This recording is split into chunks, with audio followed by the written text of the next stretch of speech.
Ingatkah kita pada hukum Taurat yang ketujuh, jangan berzina, maka jauhkanlah dirimu dari percabulan. Mari kita belajar firman Tuhan di saat ini, namun sebelum itu mari kita berdoa. Tuhan Yesus yang baik, kami hendak membaca Alkitab di pagi yang indah ini. Tuhan tuntun kami, agar kami mau melakukannya sesuai dengan kehendak-Mu. Berfirmanlah Engkau, kami siap mendengarkannya. Di dalam nama Tuhan Yesus kami berdoa. Amin. Saudaraku yang diberkati Tuhan, mari kita membaca Alkitab yang terdapat dalam 1 Korintus pasal 6 ayat 18. Jauhkanlah dirimu dari percabulan. Setiap dosa lain yang dilakukan manusia terjadi di luar dirinya. Tetapi orang yang melakukan percabulan berdosa terhadap dirinya sendiri. Saudaraku yang diberkati Tuhan, sesungguhnya Tuhan Allah menegaskan kehidupan kita sekalian, bahkan seluruh umat Tuhan, agar supaya tidak hidup dari yang namanya persinahan, percabulan, bahkan segala hal yang berhubungan dengan yang namanya hawa nafsu duniawi. Dan karena itu, dalam bagian bacaan kita di saat ini, ketika ada pemahaman dari orang-orang Yahudi, dari orang-orang Yunani pada waktu itu, mereka menganggap bahwa manusia mempunyai dua bagian, yaitu jiwa dan tubuh. Jiwa itu suci dan tubuh itu dianggap fana.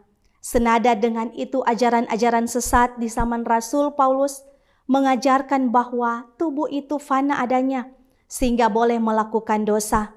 Karena tubuh itu fana, maka dia daging dan dapat lenyap selama jiwa kita bersih. Jadi dalam pemahaman ini, tidak apa-apa setiap orang dapat melakukan seks bebas, tidak apa-apa setiap orang dapat melakukan percabulan, karena itu hanya perkara tubuh.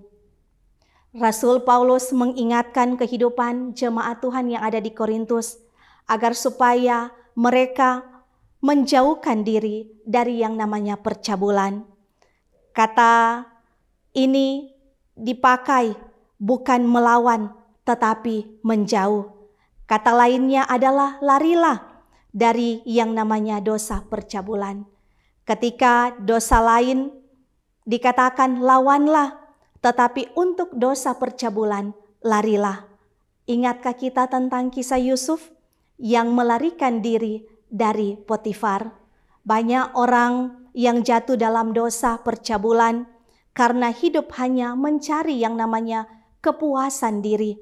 Manusia cenderung tidak puas dalam hidupnya. Dan karena itu saudara-saudaraku yang dikasihi Tuhan, baik zaman Rasul Paulus maupun zaman kita di saat ini, muncul sebuah pemahaman hidup yang bernama yang namanya hedonisme. Inti dari hidup hedonisme adalah hidup di dalam mencapai kepuasan. Ketika kepuasan semakin dicari, sebenarnya hidup kita semakin tidak berarti. Tetapi ketika Tuhan semakin dikasihi, maka sesungguhnya kita semakin hidup berarti. Maka dari itu ingatlah selalu bahwa apa yang kita tabur itu juga yang akan kita tuai. Maka taburlah hidup kudus di hadapan Tuhan agar hidupmu diberkati Tuhan. Terpujilah Tuhan. Amin. Mari kita berdoa. Terima kasih Tuhan untuk firman-Mu yang boleh mengingatkan kami menjaga kekudusan tubuh ini di hadapan Tuhan. Maka Tuhan tuntun sertai berkati hidup kami di sepanjang hari ini. Biarlah tubuh kami dipakai memuliakan Tuhan. Di dalam nama Tuhan Yesus kami berdoa. Amin. Yesus, Kau anugerah terindah dalam hidupku. Kau sungguh berarti di setiap jalanku. Anugerah-Mu selalu mempesonaku. Yesus, Kau terbaik. Yesus, Kau termanis di dalam hidupku.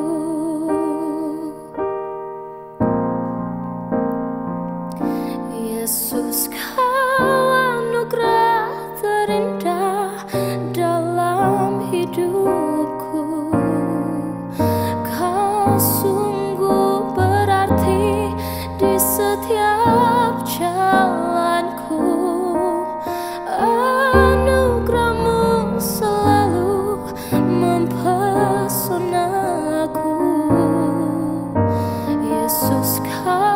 terbaik.